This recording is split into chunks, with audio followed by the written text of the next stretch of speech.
우리 예수님은 3년여 짧은 공적인 생애를 사셨으면서도 참으로 많은 일을 하신 분이십니다. 이 땅에 수십 년 사역을 한 분들이 많지만 그러나 예수님이 이루신 그 사역을 능가하실 사람은 아무도 없을 겁니다. 사역의 내용도 그렇지만 사역의 효과, 영향, 온 세계 인류에게 미치는 엄청난 일을 하셨습니다. 예수님은 존재 자체도 중요하시지만 그분의 사역이 오늘 우리에게 얼마나 큰 영향을 끼치고 있는지, 오늘 이 시간에는 이 주어진 본문을 통해서 주님이 어떤 사역을 하셨는가, 그리고 그 사역이 오늘 우리 교회가 어떻게 받아들여야 하는가, 이 점을 같이 살펴보려고 합니다. 예수님의 사역을 기록하고 있는 복음서들을 보면 마태, 마가, 누가, 그리고 요한 복음서, 예수님이 얼마나 열심히 일하셨는가 우선 우리가 쉽게 느낄 수 있어요.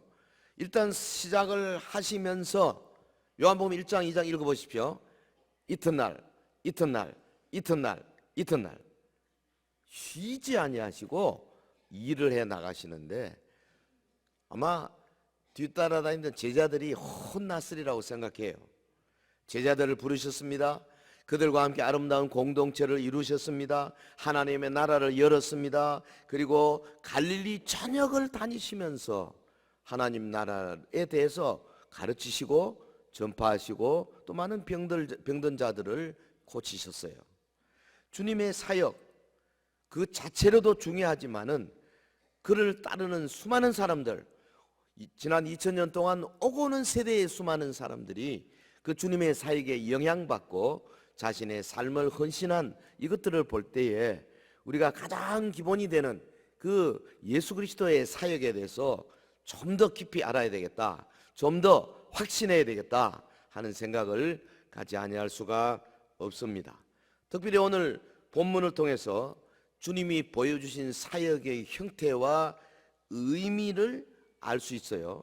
그리고 이 시대 교회들이 과연 주님의 사역을 얼마나 잘 개성하고 있는가, 뭐 다른 교회 갈 것도 없고 우리 서연교회가 주님의 이 3대 사역을 얼마나 잘 개성하고 있는가, 이걸 한번 생각하면서 주님이 우리 교회를 보실 때에 학점을 어떻게 매겨주실까 한번 같이 고민하면서 가슴 설레는 마음으로 생각해 보겠습니다. 주님의 3대 사역에 대해서 먼저 말씀하고 이 사역에 대해서 교회가 어떻게 해야 되는가. 자, 첫째, 예수님의 3대 사역, 한마디로 말하면 teaching, preaching, healing. teaching, 가르치는 것, 혹은 양육, 교육, 그 다음에 preaching, 전파하는 것, 전도하는 것, 그리고 healing, 고치는 것, 상담하고 위로하고 보살펴주고 돌보는 것, 이거죠. 이 세 가지 영역. 본문 4장 23절 우리 같이 읽겠습니다. 시작. 예수께서 온 갈릴리에 두루 다니사 그들의 회당에서 가르치시며 천국 복음을 전파하시며 백성 중에 모든 병과 모든 약한 것을 고치시니라. 하나 더, 9장 35절 시작. 예수께서 모든 도시와 마을에 두루 다니사 그들의 회당에서 가르치시며 천국 복음을 전파하시며 모든 병과 모든 약한 것을 고치시니라. 위에 이 두 구절, 앞에 있는 마태복음 4장의 구절은 예수님의 제1차 갈릴리 사역에서 서술하는 부분이죠. 그리고 이제 9장은 예수님의 제2차 갈릴리 전도 사역에 대한 사도 마태의 기록입니다. 예수님이 제자들을 부르신 다음에 일하시는데요. 뭐 4장이나 9장이나 여러분 보시면 알겠지만 가르치시며 전파하시며 고치시더라. 똑같은 형태로 계속 기록하고 있죠.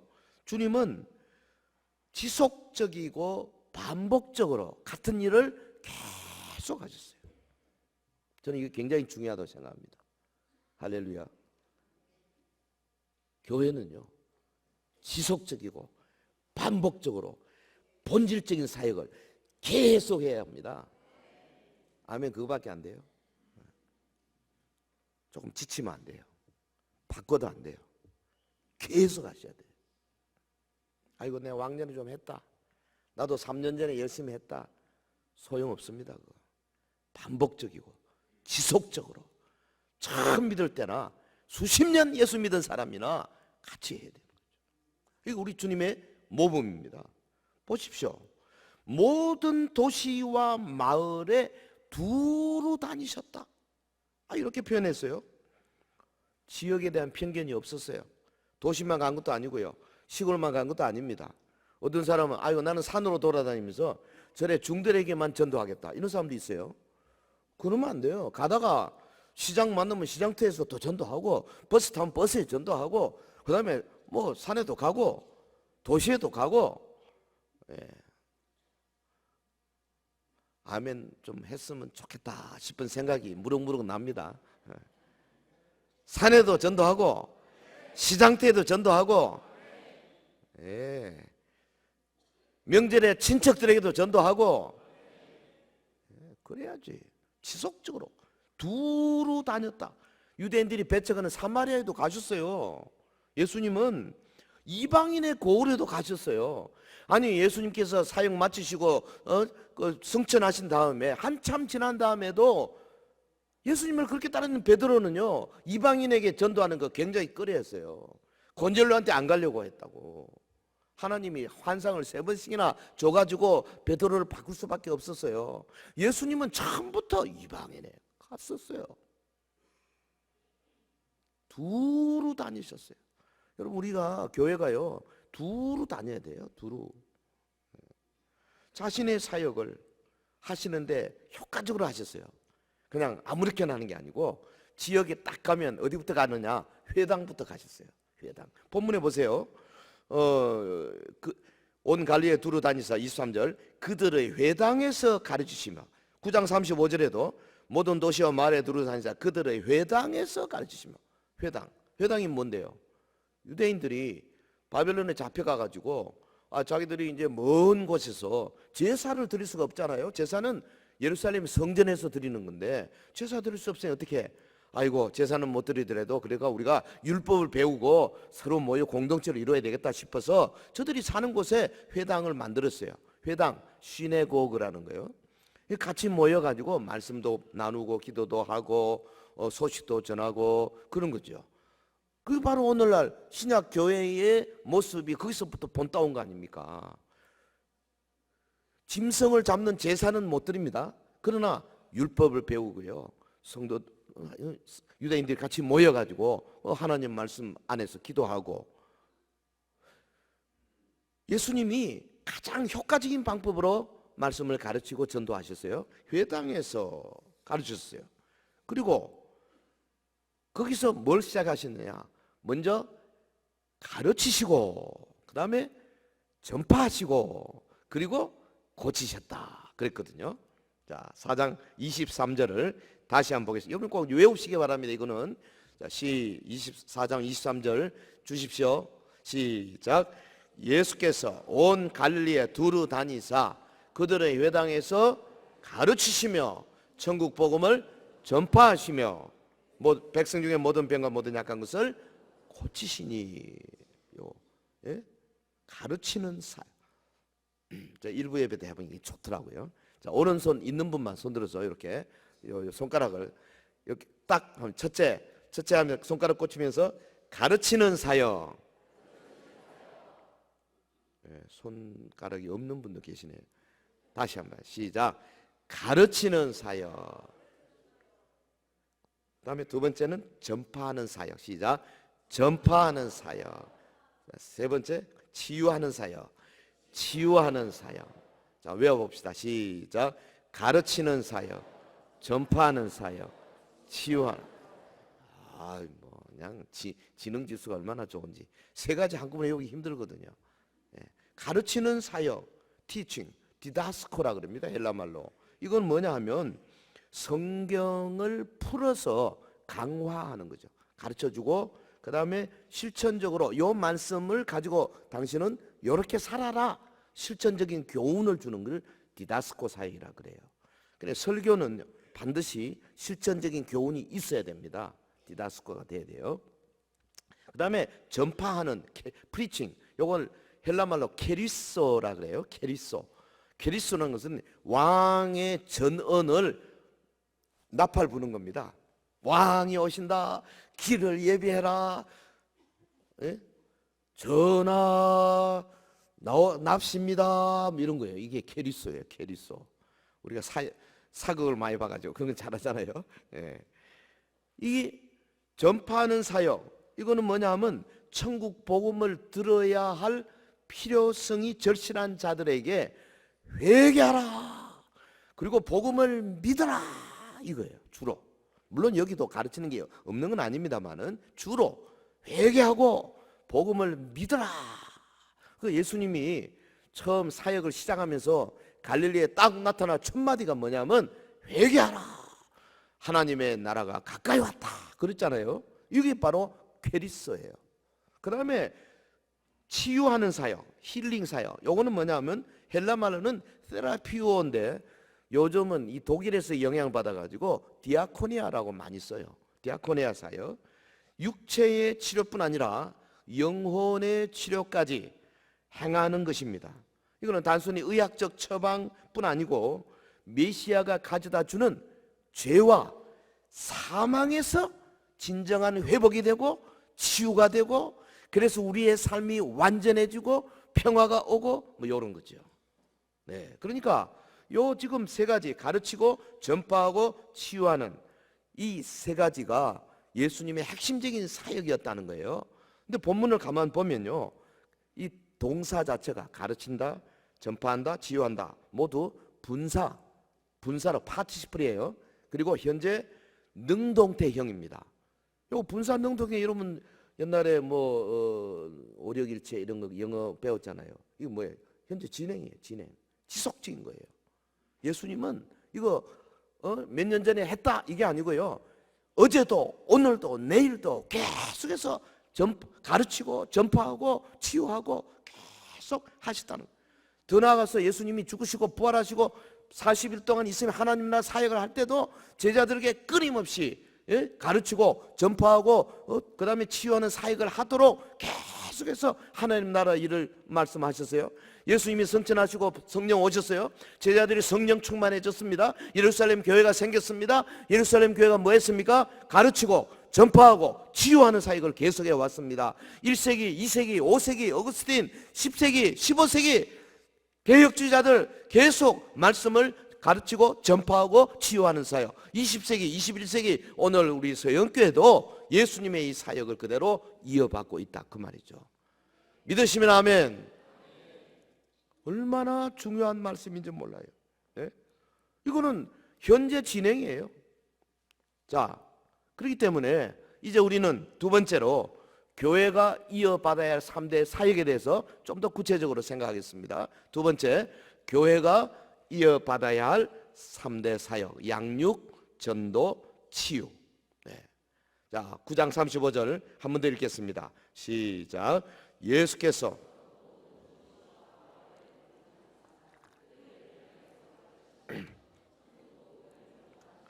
모든 병과 모든 약한 것을 고치시니라. 자, 보십시오. 제자들을 데리고 다니면서 양육과 전도와 치유의 사역을 계속 하셨습니다. 제자들은 주님의 일하는 모습을 그냥 몸으로 실천 따라다니면서 배운 거죠. 여러분, 어떻게 예루살렘 교회가 생기자마자 얼마 되지도 않아서 착착착착 말씀이 이루어지고 성령이 역사하고 저들이 회의해서 중요한 것들을 교리들을 세워나가고 어떻게 가능했겠습니까?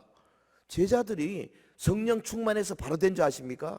물론 그렇죠. 그러나 그 전에 3년 반 동안 예수님으로부터 배운 거, 많이 배운 거, 이걸 성령님이 오셔가지고 배운 것이 생각나게 하신 거 아니겠어요? 할렐루야. 일단 배우셔야 돼요. 무조건. 예? 많이 배우셔야 돼요. 알아야 된다고. 그리고 성령 충만해 보십시오. 내가 배운 것이 살아 움직이는 하나의 실력이 되는 거죠. 보십시오. 여기 예수님께서 사역하는 모습, 그리고 예수님의 마음 자세도 배웠어요. 제자들이. 본문 보세요. 36절. 무리를 보시고 불쌍히 여기시니 이는 그들이 목자 없는 양과 같이 고생하며 기전합니다. 예수님이 무리를 보시고 불쌍히 여기는 것을 제자들이 배운 거예요. 불쌍히 여긴다는 말, 제가 이 헬라어 사전을 찾아보니까 뭐라고 되어 있냐면 창자가 미어지는 듯한 동정심을 가진 거다, 이렇게 표현했어요.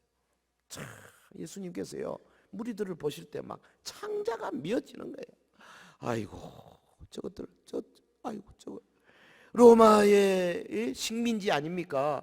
당시에 로마 식민지가요 잔인했죠. 그래가지고 좋은 거 다 뺏어갔잖아요. 로마로, 황제한테로. 그리고 또 뭐가 있습니까? 유대 종교 지도자들 또 얼마나 잔인합니까? 각종 종교의 명분을 세워가지고 막 세금을 막 계속 거두어 나갔죠. 그 다음에 아니 왕으로 세운 헤롯이라는 작자는 그거 좀 잘 좀 하지. 우리가 아는 대로 헤롯 1세부터 시작해서 헤롯 분봉왕 헤롯 할 것 없이 밑에 헤롯의 자손들이에요. 모조리 다 악한 사람들이에요. 얼마나 사체가 많은지요. 방탕했어요. 그러니까 국민들이 어떻게 했습니까? 그야말로 뭐 병자 거지들이 우글거리는 그런 도시가 되고 그런 땅이 된 거예요. 그러니까 예수님이 가는 것보다 아픈 사람들이 너무너무 많고 못 먹는 사람들이 많고, 그 예수님께서 막 창자가 맺어지는 아픔을 가지고 저들을 바라봤어. 솔직히요, 예수님이 바라볼 때 그들이 갖고 있는 어떤 상황만 불쌍한 게 아니고요, 예수님은 그 영적인 깊이를 아시지 않습니까? 왜 불쌍합니까? 죄 때문에.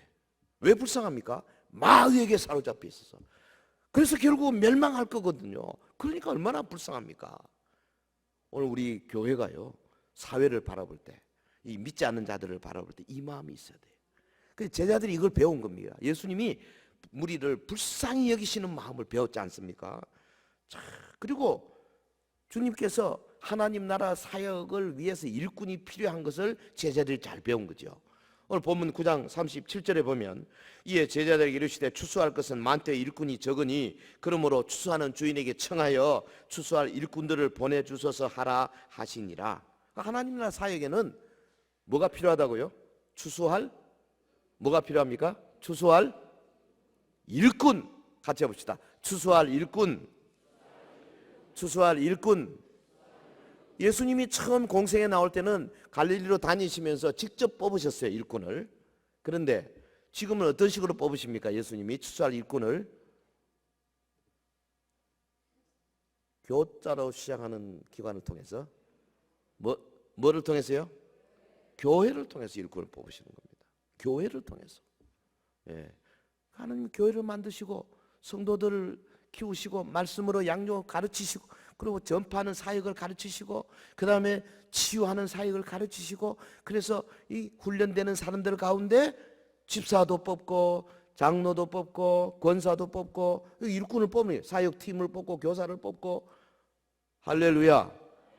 여러분 지금 오늘 우리 현장과 서영교회 현장에 성령님이 역사하시면서 예수님이 원하는 대로 일꾼을 뽑고 계신 줄로 믿습니다. 이 교회를 향한 믿음이 확실하게 있어야 돼요. 여러분 교회를 쉽게 생각하시면 안 돼요. 교회는 거룩한 단체예요. 교회는 성령님이 역사하시는 곳이에요. 성령님이 일꾼을 뽑으신다니까요. 그러면 이미 뽑히신 일꾼들은 어떤 마음 자세를 가져야 되겠습니까? 나를 뽑아주시다니요. 사도 바울이 그렇게 했죠. 나같이 죄인 중에 괴수인 나를 주님이 일할 수 있는 자격자로, 능력자로 세워주셨구나. 능하신 주님께서 나를 이 사역자로 세워주셨구나. 이 감동이 있고 감격이 있고, 그거 정상 아니겠어요? 아이고 뭐 내가 세워줬구나, 그걸로 끝. 아니죠. 항상 감동과 감격이 따라가는 거죠. 예? 우리는 주님의 심정을 깊이 깨달아야 되겠습니다. 일꾼 세워가지고 파송하고 계시잖아요. 마태복음 10장 7절 8절을 보면요, 예수님 뭐라 그랬습니까? 가면서 전파하여 가로되 천국이 가까이 왔다 하고 병든 자를 고치며 귀신을 쫓아내고 네가 거저 받았으니 거저 주라 그러지 않습니까? 주님이 지금 우리를 파송하면서 이런 일을 하도록 하고 계신다. 주님의 심정을 우리가 좀 알아야 되겠어요. 이 말씀이 사도들에게만 국한된 거겠습니까? 그렇다면 성경에 왜 기록했겠습니까? 이게 사도들뿐 아니라 속사도들 혹은 교부들 그리고 각 세기마다 하나님이 세우신 주의 종들에게 다 영향을 미치는 말씀이에요.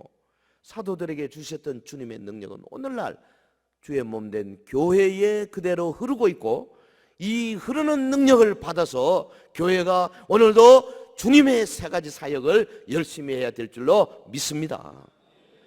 서현교회도 하나님이 세우신 교회 아닙니까? 이 교회 위에 주님의 능력이 흐르고 있는 줄로 저는 믿습니다. 교회가 이 능력을 받아야 된다고 말이에요. 만약에 능력이 없으면 능력 없음을 정말로 가슴 아파하고 하나님의 뺨 매달려 기도해야 된다 그 말이에요. 왜? 성경이 말하고 있으니까. 그냥 예사롭게 생각하고 아이고 뭐 안 돼 뭐 그만이고, 그거는요 주님의 일꾼의 자세가 아니에요. 끝까지 추구해야 되는 거예요. 주님이 제자들을 파송하시면서 주시던 교훈이 오늘 우리에게 그대로 미쳐요. 보세요. 마태복음 10장 16절 보라 내가 너희를 보내면 양을 이리 가운데로 보낸 것 같도다. 그러므로 너희는 뱀같이 지혜롭고 비둘같이 순결하라.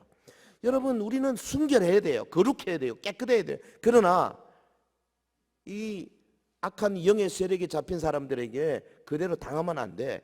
뱀같이 지혜로워야 된다고 말이죠. 양면성을 가져야 돼요. 세상을 보는 눈을 가져야 된다고 말이죠. 지금 우리 한국 기독교가 사실은 굉장히 어려움에 봉착해 있잖아요. 지금 이 현재 정부에 대해서 갖고 있는 자세가 상당히 좀 다른 분들이 섞여 있거든요. 잘못하면 이 기독교가 쫙 짜겨질 가능성도 없지 않아 있어요. 우리 기도 많이 하고 하나님의 뜻이 어디에 있는가 뱀같이 지혜롭게 잘 살펴야 돼. 그러나 순수해야 돼요. 그렇게 해야 돼요. 절대 욕심 가지면 안 돼요. 무슨 뭐 정치적인 어떤 욕심을 가지는 거는 우리 교회가 해야 할 일 절대 아닙니다. 그러나 정의를 세우고 공의를 세우고 이런 면에서는 분명해야 되거든요. 그래서 이게 지금 정말로 어려운 시대에 우리가 있다는 거 꼭 기억하셔야 돼요. 보십시오. 예수님께서 일꾼들에게 얼마나 큰 힘을 주시는지. 마태복음 10장 40절 너희를 영접하는 자는 나를 영접하는 것이고 나를 영접하는 자는 내 아버지를 영접하는 것이다. 그러니까 보십시오. 예수님께서 추수할 일꾼을 뽑아가지고 이 가르치고 전파하고 치유하는 사역을 하게 하시잖아요. 그런데 이 사역자를 영접하는 불신자는 영접하는 자는 예수님을 영접하는 것이고, 이 사람이 이 일꾼을 영접한다는 것은 이 사람이 하나님을 영접하는 것이다 이 말이에요. 지금 마태복음 10장 40절 얼마나 큰 특권인지 알 수가 없어요. 예? 솔직히 저는 그동안에 어느 집에 신방을 가지 않습니까? 가면서 이런 생각을 해요. 마태복음 10장 40절 하면 착 생각하면서 내가 주님의 이름으로 간다. 그럼 이 가정에서 주님의 이름으로 가는 주의 종을 영접하면 당신은 예수님을 영접하는 거고 성부 하나님을 영접하는 거다. 그러니까 정말 가서 예수님의 원하시는 말씀을 전해야겠다 하는 그런 그 사명감이 막 솟아오르죠. 절대 겉으로 말할 수가 없는 거예요. 우리 일꾼들은 이 정도 자기가 맡은 일에 대한 자긍심도 있어야 되고 귀중성도 알아야 되고 하나님께 영광 돌리기 위해서 정말 조심해야 된다고 말이죠. 네? 그러므로 주님의 교회는 주님의 중심 사역이었던 양육과 전도 그리고 치유 사역을 향해서 총 매진해야 돼요. 자, 제가 이 남은 시간에는 이 교회가, 우리 서영교회가 실제로 이 주님의 사역을 어떻게 하고 있는가, 어떻게 해야 되는가, 이 부분을 좀 이야기하려고 합니다. 아주 구체적으로. 그런데 최근에 한 5년 동안 제가 떨어져 있는 사이에 잘 몰라요. 아무도 나한테 말을 안 해줘서 잘 모르겠어. 그래서 저는 그 전에 거 했던 거를 좀 생각하면서 말씀을 좀 나누려고 그래요. 그리고 혹시 여러분 그동안 계속 잘하고 있는 건 더 잘하시고, 혹은 좀 약해진 부분은 다시 세우고, 뭐 이게 유튜브로도 나가니까 조금 제가 조심을 하겠습니다. 교회 가능하면 은혜되도록 하겠습니다만은, 어찌됐든 지금 이 주제가 나와서 제가 이거를 한번 말씀해 보겠습니다. 자, 첫 번째, 이 가르치는 일, 양육사역. 이거는 전도 받아서 주님을 영접한 사람들을 잘 훈련시키고 말씀으로 키워서 일꾼을 세우는 이 과정이거든요. 그러니까 이게 굉장히 중요하죠. 교회의 양육사역은요, 뒤로 미룰 수 없는 최우선적인 사역이에요. 예수님도 항상 이걸 제일 앞장세웠어요. 가르치는 사역. 교회가 이거 가장 앞장서야 돼. 저는 우리 내년도 예산 세우시는 분들한테 부탁하고 싶은 것은 양육 쪽에, 특히 주일학교 교육이라든지 혹은 성도들을 키우는 이쪽에 더 예산을 많이 세워서 이거 지속적으로 할 수 있도록 하는 것이 옳다, 이렇게 생각을 합니다. 그동안에 우리 서영교회가요, 112 멤버십 과정을 통해서 후원자, 동반자 관계를 맺어서, 그래서 적어도 몇 개월 동안 후원자로 하여금 어린 영혼을 보살피도록 그렇게 많이 강조를 해 왔었어요, 예전에. 그리고 디모데 양성반 8주 과정을 개설해가지고, 제가 지금도 기억납니다. 한 20년 전에 제일 먼저 우리 장로님들부터 디모데 양성반 8주를 했어요. 그리고 그 다음에 이제 뭐 안수 집사님, 권사님들 다, 그래서 모든 우리 직분자들은 다 이 디모데 양성반 거처럼 좋겠다 하다가 이제 제가 이제 힘 붙이니까 딴 게 많이 생기니까 또 우리 같이 일하는 목사님들한테 또 부탁하다가 나중에는 우리 이 서정혜 권사님하고 또 누구 송혜정 권사 됐어요. 송혜정 권사님한테 이렇게 해서 디모데 양성반을 계속 해왔어요. 저는 그것이 굉장히 중요한 가르치는 사역 중에 하나였다고 생각을 합니다. 그리고 그 다음에 성경 공부, 전도 훈련, 사역 훈련을 위해서 여러 과정, 211, 212 제자 훈련 과정, 전도 폭발 훈련, 또 그 다음에 스테반 봉사 훈련, 뭐 이런 것들을 개설하고 각자 영적인 필요도에 따라서 자신을 훈련시키는 양육 사역을 해왔어요. 계속 확장 실천해 나가야 하는 부분이죠. 특별히 또 323 개혁주의 교리반 만들어가지고 또 유오디아 말씀학교, 그래서 30, 40대, 50대 훈련 받고자 하는 영혼들을 위해서 풍성한 식탁을 마련해 보려고 몸부림쳐 왔었습니다. 근데 무엇보다도 교회 양육사역의 기반은 뭐냐? 구역입니다. 구역에서 양육해야 돼요. 어떻게? 먼저 믿는 분들, 오래 믿은 분들이 이제 갓 들어온 분, 어떻게 예배는 어떻게 드리는 거다, 전도는 어떻게 하는 거다, 기도는 어떻게 하는 거다, 헌금은 어떻게 하는 거다, 감사는 어떻게 해야 된다, 성도들과 교제는 어떻게 해야 된다, 이거를 온더잡 트레이닝으로 같이 다니면서 옆에 모범을 보여주고 하는, 이게 전 몇백 개 구역이 계속 이렇게 하게 될 때 하나님께서 우리 서영교회에 이 가르치는 사역을 활성화시킬 수 있는 길을 열어주실 거라고 저는 믿어요. 주님을 사랑하는 성도라면 자신이 섬기는 교회가 예수님으로부터 너 교회 가르치는 사역 A+ 학점 받기를 원하지 않겠습니까? 원하시면 아멘. 제일 좋은 학점을 받아야죠, 가르치는 사역에서. 자, 두 번째, 전파하는 사역, 캐리소 사역입니다. 우리 주변에 믿지 않은 영혼들을 향해서 우리가 하나님의 말씀을 들고 나가는 사역이에요. 주님의 지상명령, 제자들로 하여금 너희는 가서 모든 민족으로 제자를 삼아, 그렇잖아요. 모든 민족으로 제자를 삼으라. 어느 교회가 뭐 선교나 전도를 안 하겠습니까? 많은. 그러나 오늘날 선교하는 일, 전도하는 일을 생명처럼 생각하고 거기에 목숨을 거는 교회가 그렇게 많지 않은 것이 보입니다. 왜냐하면 지금 보십시오. 한국교회가 해마다 성장하기는커녕 매년 통계에 의하면 적어도 20만 명 내지 30만 명이 줄고 있어요. 우리를 아연케 만들지 않습니까? 1200만 하다가 지금 뭐 한 800만 더 채 안 돼요 지금. 이게 보통 일이 아니에요. 전 세계 모든 민족을 그리스도의 푸른 계절이 되게 하도록 만들자는 기치를 들고 있으면서 줄어가고 있다 그 말이죠. 왜? 전도의 동력이 사라지고 있는 거죠. 주님은 온 갈릴리를 돌아다니면서 천국 복음을 전파하는 일에 혼신의 힘을 기울이셨어요. 그래서 너희는 온 천하 다니면서 만민이 복음을 전파하라. 마가복음 16장 16절. 그리고 17절에 뭐라 그랬습니까? 믿는 자들이 이런 표적에 따른다. 그들이 내 이름으로 귀신을 쫓아내고 세방은 말하고 병든 자에게 손을 이제 낫게 하겠다.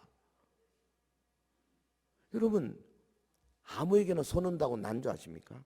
1차적으로 복음을 전하는 전도자에게 주시는 표적이에요 이게.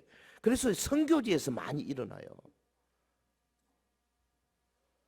물론 목회지에서도 그런 전도의 열이, 영혼을 사랑하는 열이 이게 우선 기도자에게 있어야 되고, 또 그 회중 전체가 아멘으로 받아들여야 되고, 거부감이 없어야 되고, 이게 같이 맞아떨어져야 되지만은 지금 한국교회가 이런 부분에서 너무나 뒤처져 있는 것이 사실이거든요. 제가 기억나네요. 이 자리에서 금요 기도회 하는데 한 분은 갑자기 제가 성령의 인도를 받았다고 말하면 좀 어떨지 모르겠습니다만, 하여튼 허리 아프신 분들 척추 나오라고 6명이 나왔죠. 그때 금요 기도회 때. 그럼 이제 뭐 6명 중에 나중에 들어보니까 3명인가 4명인가 그날 바로 고침받았다 그러더라고. 근데 마지막 그 우리 박연희 자매 그때 28인가 9인가 됐죠.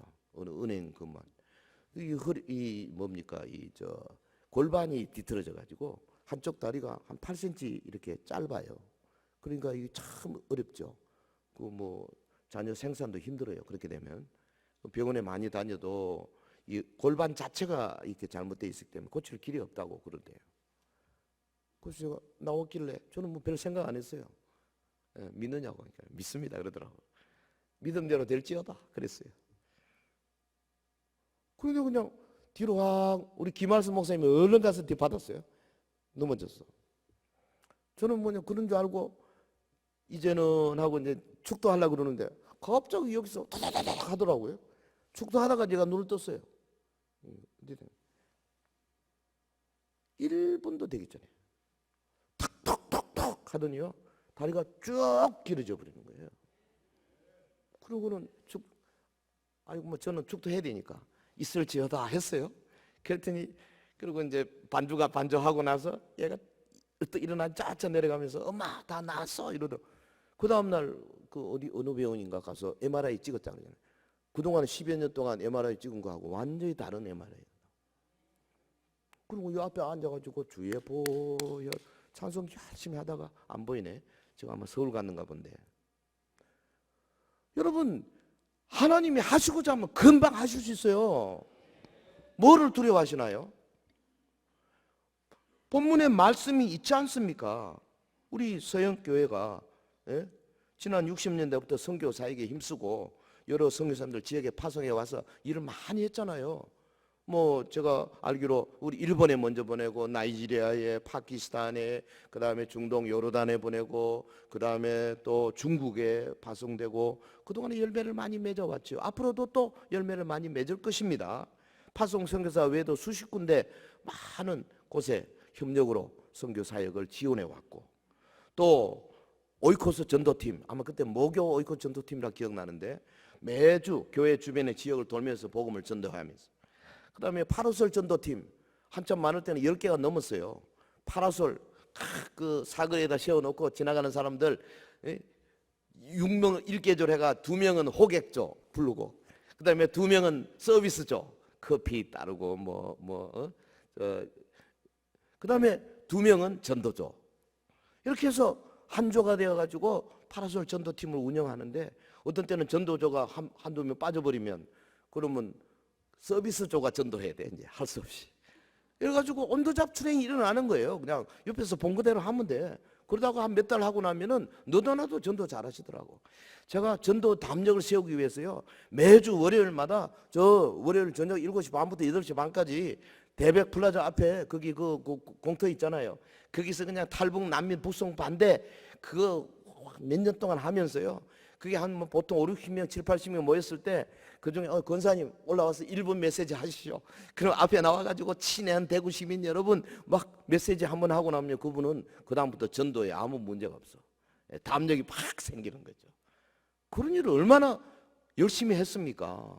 교회는 전도해야 돼요. 전도. 믿으시면 아멘. 사실은 각 전도회별로 적어도 1년에 오이코스 전도 집회 계획하고 뭐 안 하던 전도회도 있었지만 또 하는 데도 있고, 1년에 한 번씩은 저희가 전 교회적으로 오이코스 전도 집회를 해서 차원 막 어떻게 하든지 전도의 역량을 키우기 위해서 힘을 써왔죠. 그런데 무엇보다도 중요한 것은 전도 사역의 기반은 교우 여러분이 소속되어 있는 각자의 구역에 있어요. 그러니까 구역에서 5명, 10명 구역에서 똘똘 뭉쳐가지고 함께 우리 주변에 누구의 오이코스를 전도하자, 누구의 오이코스를 전도하자, 이렇게 해서 구역이 계속 구역으로 전도해서 거기서 한두 주 혹은 한두 달 하고 난 다음에 주일 예배로 이제 모시고 오는, 요걸 사이드 도어라 그러잖아요. 사이드 도어로 들어오고, 그 다음에 교회 뭐 홍보나 또 여러 가지로 통해 교회로 직접 오시는 분 프론트도어로 들어오고, 사실은 프론트도어 한 30%, 사이드도어가 한 70%, 요게 가장 맞는 거예요. 전도가 이렇게 일어나야 정상이 된다 그 말이죠. 그래서 구역 활동이 그래도 중요한데 모르겠어요. 지금 어떻게 하시는지. 여러분, 주님을 사랑하는 성도라면 자신이 섬기는 교회가 주님으로부터 전파하는 사역에 A+ 학점을 받는 것을 소원하지 않겠습니까? 네. 우리 서영교회가 주님으로부터 전파하는 사역에 A 학점 받기를 원하시면 아멘. 자, 그 다음에 치유하는 사역, 이거 세라피오 사역 혹은 디아코니아 사역이라 그러는데, 이거는 영육 간의 고통을 당하며 불쌍하는 사람들에게 그리스도의 사랑으로 도움의 손길을 주고 위해서 기도하고, 혹은 필요하면은 물질적으로, 시간적으로, 사회적인 영향력으로 도와주는 모든 것들을 말하는 거죠. 먼저 우리 중에나 우리 주변에 병자들을 위해서 기도하는 거 꼭 필요합니다. 성도들 가운데 정말로 병원에서 치유할 수 없는 분들 있잖아요. 이런 분들을 위해서는 이 치유 기도 모임이 필요해요. 한 5, 6명 되는 딱 정말로 그분을 사랑하는 사람들이 모여가지고 정기적으로 계속적으로 기도하는 것이 너무너무 중요합니다. 그렇게 해서 그 사람을 위해서 도와주고, 또 그 다음에 금요 기도회 같은 때 혹은 뭐 우리 교회가 기도 시간을 통해서 치유 기도하는 거, 이거 중요한 거예요. 그뿐 아닙니다. 반드시 육신적인 질병뿐 아니라 정신적인 어려운 문제, 혹은 물질적인 어려운 문제, 혹은 사회적인 어려운 문제, 이런 것들을 도와주기 위해서 구제와 봉사, 상담, 이런 사역의 교회가 힘을 쓰고 또 사역 팀들을 만들어 내야 할 것으로 생각합니다. 우리 서영교회가 지난 10수년간 독거노인들, 홀로 사는 어르신들을 위해서 수백 개의 사랑의 도시락을 만들어서 그 10수년간 해왔잖아요. 그게 보통 어려운 게 아닙니다. 처음에 한 300개 하다가 제가 나눔과 기쁨에 이제 들어가서 그것도 한 150개를 더 해달라 그러고 450개를 매주 했잖아요. 아이고, 그때 하신 분들 막 입이 뭐금 나와가지고 목사님 힘들어 못하겠습니다 막 그러고, 제가 가서 그냥 어떻게 좀 뭐 달래기도 하고 해봤지만은 요즘 잘 안 하신다 그러더라고. 들어보니까 이런 거 해야 돼요. 뿐 아닙니다. 소년 소녀 가장 돕기팀, 이미용팀, 저는 평생교육원도 이 테라피오 사역의 하나라고 생각합니다. 평생교육원 지금 잘 하고 계시잖아요. 장로님들이 막 뒤에서 밀어주시니까 잘 되는 것 같더라고요. 그러나 무엇보다도 특별히 발 마사지, 보니까 뭐 어제 토요일도 여기 청라언덕역에 발 마사지 팀이 또 일을 하신가 본데, 이 발 마사지 이게 요한복음 13장에 예수님의 그 제자들 발 씻기는 거 같은 원리예요. 이 굉장히 좋은 거예요. 이게 나눔과 기쁨이란 단체가 발마서를 전국적으로 지금 하고 있는데요. 제가 한때는 발마서 집 사랑봉사단 단장이었어요. 우리 교회가 그때 한 70명 훈련 받아가지고 화요일마다 했었잖아요. 저도 훈련 받았어요. 야, 그거 한 번 하는데 힘들더만요. 이게 뭐 그냥 이 사이에 이거 하고 그 다음에 막 만지고 그 다음에 막 그 발목 그 고속도로 막 뚫고 이게 보통 일이 어려운 게 아니에요. 그래도요, 이걸 통해서 내가 우선 사랑을 배우게 되고 또 상대방에게 주님의 사랑이 전달되고 이런 것들이 교회가 해야 할 일 아니겠어요? 주님은 구체적으로 이런 일을 하셨어요. 그리고 제자들에게 가르치셨어요. 제자들로 하여금 계속 하도록 만드셨어요. 교회가 그걸 이어받아 2000년 동안 면면이 흘러나오고 있는 겁니다. 그런데 무엇보다도 교회의 이 소위 섬김의 사역도요, 구역에서 일어나는 게 가장 좋아요. 구역에서. 그래서 먼저 믿는 사람들, 오래 믿은 분들, 잘 많이 아는 분들, 봉사 체질이 되어 있는 분들이 살아오신 분들, 어려운 분들, 구역 안에 힘든 분들을 위해서 도와주고 김장도 담아주고 병원에 입원했을 때 아이도 봐주고 뭐 여러 가지 할 일들이 많잖아요. 그런 일들을 찾아서 하는 그런 구역들이 10개, 20개, 100개, 200개 되어 보십시오. 교회가 부흥하지 말라 그래도 부흥할 수밖에 없게 구조가 그렇게 되어 있어요. 주님이 이걸 가르쳐 주셨어요. 사랑하는 성도 여러분, 위에서 언급한 이 예수님의 3대 사역, 주님의 몸된 교회가 반드시 해야 될 사역 아니겠어요? 교회가 다소 어렵고 교회가 뭐 문제가 있고 그와 관계없이 이 사역은 계속되어야 되는 겁니다. 믿으시면 아멘. 특별히 내년도 예산 세우실 때에 이 사역 중심으로 예산을 잘 세우셨어요. 일하시는 분들이 더 힘을 가지고 일할 수 있도록 만들어 주셔야 될 겁니다. 그들은 초대교회 보십시오. 그들은 모이기를 힘쓰고 예배하기를 힘쓰고 예배를 통해서 하나님과 연교하면서 이웃을 향해서 나가는 일에 정말로 목숨을 걸고 나가서 복음을 전하고 사회에 영향을 끼치는 그런 사람들이 됐잖아요. 그러니까 초대교회가 아주 그 소수의 사람들이 전 로마의 그 어마어마한 국가적인 세력들이 볼 때 기독교를 국교로 만들지 않으면 안 되겠구나 할 정도까지 만들어버린 거죠. 네. 그래서 AD 313년에 콘스탄틴 황제가 기독교를 국교화시킨 거 아니겠어요? 오늘 우리가 지금 가지고 있는 이 맨파워만 가지고 한다 하더라도 한국을 10번이나 더 뒤바꿀 만한 충분한 맨파워가 있는 거예요 지금 우리가. 근데 뭐가 부족합니까? 추수할 일꾼들, 제대로 갖춰진 일꾼들이 부족하기 때문에 그래서 이 문제가 일어나고 있는 거 아니냐 말씀을 맺겠습니다. 우리가 가지지 못한 것이 무엇입니까? 저는 볼 때 서영교회는 가지지 못한 것이 하나도 없다고 생각해요. 제가 전국에 뭐 6,500개 우리 나눔과 기쁨 작은 교회들 많이 돌아다녀 봤는데 서영교회 많은 교회는 없어요. 아무것도 모자란 것이 없어요. 충분해요. 풍성해요. 문제는 뭐냐? 일꾼, 준비된 일꾼, 추수하는 일꾼이 필요한 거죠. 교회에 가보면요 일꾼이 있어요. 열심히 일하는 사람 앞장서서. 그 다음에 앞장서 일하는 걸 계속 못하게 하는 사람이 있어요. 또 약간 엔티 세력이 반드시. 예수님도 12제자 중에 한 명 있었잖아요. 반드시 있습니다. 염소 비슷하죠. 그런데 거의 절대 다수는 누구냐? 관람객이에요. 뒤집어 좀 앉았어. 여러분 야구장 가보십시오. 예? 이성엽이 옛날 사람이고 요새 사람 누가 있지? 무엇인가? 유현진인가? 확 던지는데 관람석에 앉아가지고 오징어 뜯으면서 아이고 저기 지난번에 잘하더니 오늘 저 왜 저리 못해? 이러고 있는 사람 있죠. 관람석, 관람객. 성경은 뭐라 그랬습니까? 너 관람석에서 내려와라. 어디로? 경기장으로 내려와라. 할렐루야.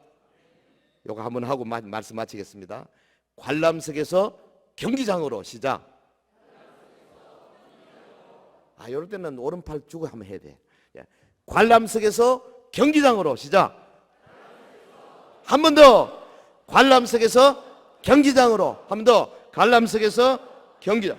우리 교회 사랑하는 성도 여러분들이 관람석에 앉아있지 말고 모두 다 구역으로 뛰어들어가서 경기장에 가서 경기하게 될 때 하나님께서 예수님을 통해 보여준 이 3대 사역이 아주 아름답게 꼽히게 될 줄로 믿습니다. 기도하겠습니다.